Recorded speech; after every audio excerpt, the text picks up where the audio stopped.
Hello there, welcome to my channel. In this video, we're going to go over the first half of my ranking of the top 10 e-ink note-taking device manufacturers. You know, I've done my YouTube channel now for over 2 years. I've reviewed over 30 e-ink devices, so I have a really good sense of what the industry is like and how the different players compare to each other. So I thought it would be fun to put together a top 10 list. And for anyone who either has a device and want to see how their company might rank, or who is just looking into this industry and is curious of where to start, I think this top list might actually be helpful. But for the most part, we're just doing this one for fun. All right, let's go ahead and start counting down. Okay, so starting with number 10. CloudNote. Now, CloudNote's a company I've only recently become aware of. In terms of the United States, you can only buy their devices on Amazon.com. At least that's the only place where I've found them. There might be on other resellers as well, but they don't have their own site. You have to go to a store like Amazon.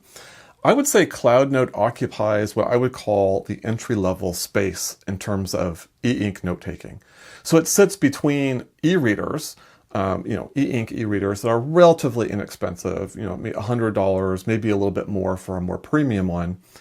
And the more premium note-taking devices where most of the marketplace resides, and you're looking at $400, $500, or even more. So CloudNote sits between those two things.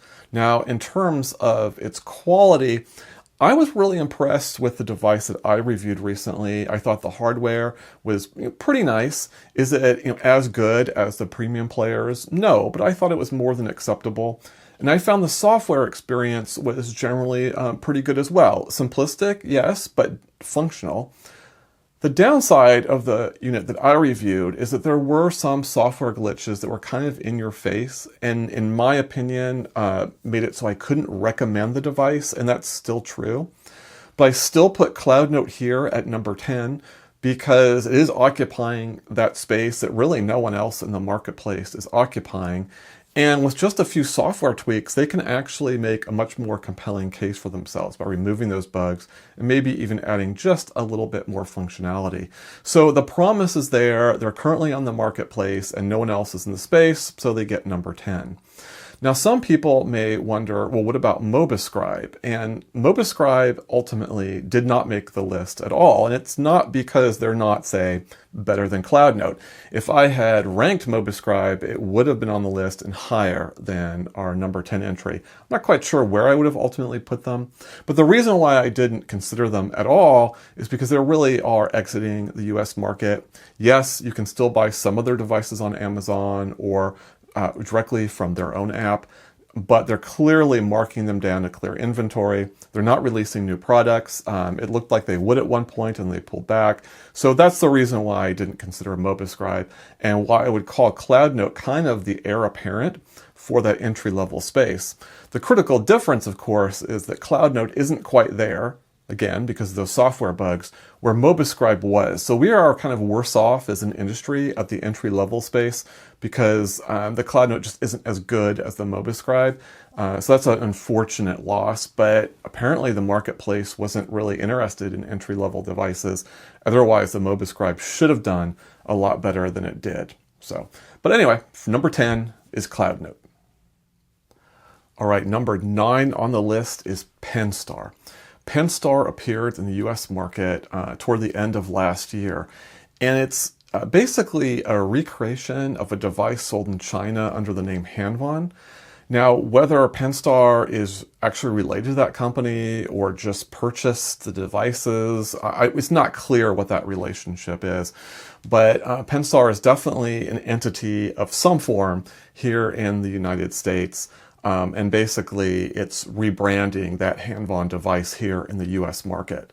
Penstar is an interesting player on this list because, A, there's a bit of innovation, for example, having extra nibs stored in the stylus, the fact that it has a unique device with buttons. You don't see a lot of buttons on these devices, but the Penstar has a lot of buttons, some of which are customizable.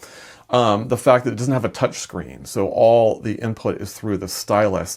There are a number of interesting features specific to this device, And this company is going to be releasing other devices later this year, at least evidenced by their showing at the CES, thanks to the reporting from Rod from Rants About Tech. So an interesting player to keep an eye on. This is also one of the only company on this list whose devices I have not yet reviewed.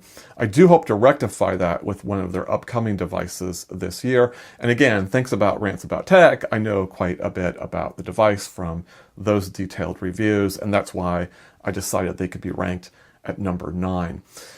They're an interesting company, again, with a lot of innovation, but in an area where a lot of other devices have both Wacom EMR styluses that are interchangeable, so you have a lot more options in terms of what stylus you use.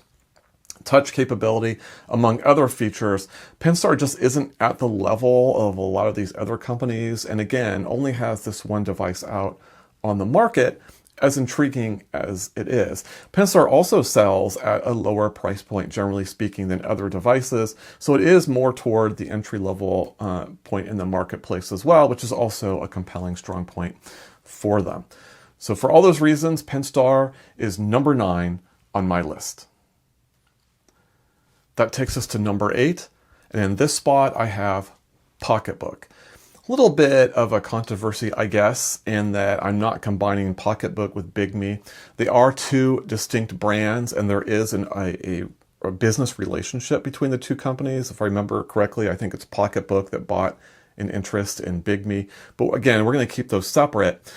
Pocketbook is mainly known for its e-readers and particularly for serving the European market. So they're excellent in terms of having most, if not all, of the languages that are spoken on the European continent are well represented on the device. And so it's a very well-regarded e-reader in that particular market. They're not as well known in the note-taking space, and they made their first foray into that space with their Ink Pro or InkPad Pro X, I can't remember the exact name. And then later on they came out with the EO, and then there's a third device, which I'm not clear whether it's coming or it's already released. So they have like these 3 devices basically that they've released in their history, and a heavy influence with the Bigme software. So you can see touches from Bigme's UI in all of their devices. They're not as sophisticated as, say, a company like Books, which we'll get to in the top half of this list. They'll be true for Bigme as well, but we won't get too far ahead of ourselves. Just not a significant player in this space. As with Bigme devices, their devices can tend to be a little bit buggy, not necessarily well refined. They can do a lot of things. There's a lot to like, but it's just not competitive with the best in the industry. And so that's why I kind of place it here on the list at number 8. So perhaps not surprisingly, number 7 then follows with Bigme. And not surprising because of the relationship and similarities of their devices with what Pocketbook has released. But Bigme, of course, is very much a very different company.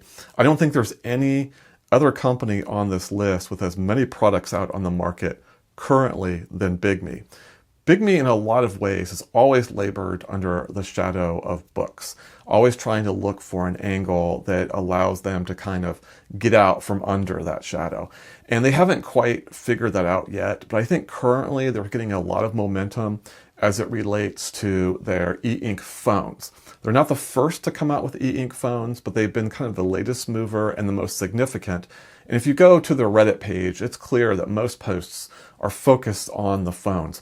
But Bigme still is very much a major player in the e-ink note-taking space, and they have devices with all different sizes, and they have multiple versions of the same device, just a lot of product out there. Bigme's problem overall is that they do have a buggy experience. It's not nearly as refined as Books. They always have been, something a little bit less than Books, like a little brother, if you will. They still do a lot of things great. It's just because Books is around that they are kind of diminished, as a result of that. And oddly, a lot of their devices sell at a premium, that is more expensive than their comparable books devices, which is somewhat perplexing. But in some cases, you can buy Bigme devices at a bit of a discount. And those are cases where they're probably the most viable. Bigme is one of those companies that has running Android and has access to the Google Play Store, and a lot of their devices have color. Some are black and white as well, and that gives them access to apps. And apps generally run really well on these devices. They're pretty much at parity in terms of app performance with books. It's really the native apps and the native UI where books kind of comes ahead. I started reviewing Bigme devices really at the start of my channel, so over 2 years ago. And in that case, they seemed like they were innovating and potentially trying to find angles to differentiate themselves from books, as they tried to close the gap. And over the course of the 2 years, they really haven't been able to find that magical formula. They've definitely improved from where they were a few years ago, but they still have a long ways to go. So a lot of potential, a lot to like, but a lot that's holding them back as well. And you wonder if a lack of focus is also contributing to their lack of development in certain areas. It's hard to say, but clearly this is a company right now whose energy is around their phones, but still a major player, and therefore I put them at number 7. All right, our last one for today, coming at number 6, is Kobo. Now, Kobo, like Pocketbook, is predominantly an e-reader company, and actually there'll be another one of those later on this list. But Kobo does have a couple note-taking devices, for example, the Libra Color, the Kobo Ellipsa 2e, and they've had a couple devices that preceded those devices. The thing about Kobo is that I really like their native software. I find them to be some of the best e-readers on the marketplace, but the writing experience just isn't nearly as good or as refined or as detailed as a lot of the competitors on this list. We just talked about Bigme, for example. The Bigme note-taking app has a lot more features than Kobo does. So why does Kobo end up higher in the list than Bigme? Well, it's because it's a little more of a stable experience. It's a lot more refined. There's not a lot going on, but what they do have is well polished and it works fairly well. I do lament the fact that they use a Charge stylus as opposed to Wacom. All the other devices on the remainder of this list, or all the other companies, predominantly sell devices that use the Wacom technology. So this is the last one that they exclusively use capacitive or charged styluses.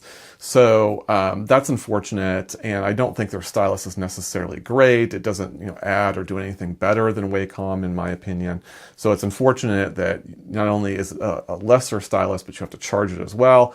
And again, not a lot of features in the app. It's really like subsidiary to the reading experience, right? It's the idea is you read, and then if you want to jot some quick notes, then you have that ability. It's not so much like a power note-taking tool that we see on some of the other manufacturers on this list. So good devices, a strong showing, but not any higher than number 6. Okay, so that's the top half of the list, 6 through 10. As I think about it, there is a thread that kind of ties these 5 manufacturers together, and that's that they all have a lot of great ideas, but in the end, they're not enough, they're not a complete package, or they're in the shadows of the folks that I'm going to list in the top 5. Still, every company you can say something positive about and has some redeeming quality about them. I don't necessarily think that any of the 5 that I've listed release what you might call a bad product line. They might have bad individual products. I'm highly critical, for example, of Pocketbook's first foray into note-taking, and I can't recommend the Cloud Note yet because of some of the software issues. But there's still a lot of things to like about even those devices, despite their significant limitations. Still, the top half is much more refined, much better positioned in the marketplace, and provides a much more complete package. And we're going to be covering those in the next video. Any thoughts about how you might rank things differently? Any questions? Pop those in the chat. Of course, always like and subscribe, and I'll see you in the next video.